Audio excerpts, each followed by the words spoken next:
এক ব্যক্তি প্রচুর ইবাদত করত, আল্লাহ পাক তার ইবাদত করার জন্য পাহাড়ের চূড়ায় একটা সুন্দর ব্যবস্থা করে দিয়েছিলেন। সেখানে ডালিম গাছ হতো, ঝর্ণা আসতো, খাবারের কোনো অভাব নাই।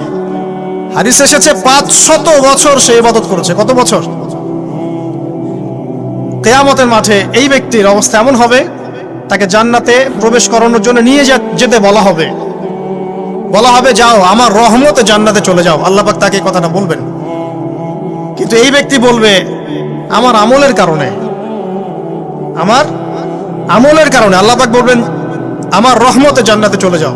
ব্যক্তি বলবে আমার আমলের কারণে।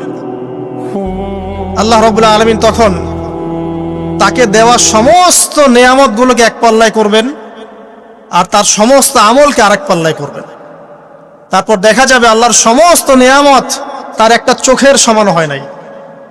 কথা কি বুঝতে পারছেন?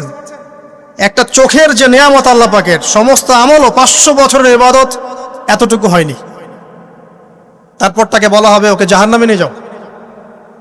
এবার জাহান্নামে যাওয়ার সময় সে বলবে আল্লাহ তোমার রহমতে আমাকে মাফ করে দাও।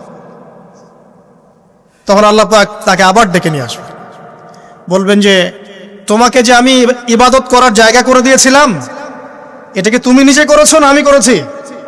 সে বলবে আপনি করেছেন। তোমাকে যে আমি সৃষ্টি করেছিলাম তখন কি তুমি কোন আমল করেছিলে? বলবে না। তাহলে তোমাকে যে সৃষ্টি করেছি আমি, এটা কি তোমার আমলের কারণে? না। তোমাকে সারা দুনিয়াতে এত নিয়ামত দিয়েছি, এটা কি তোমার আমলের কারণে? সে বলবে না।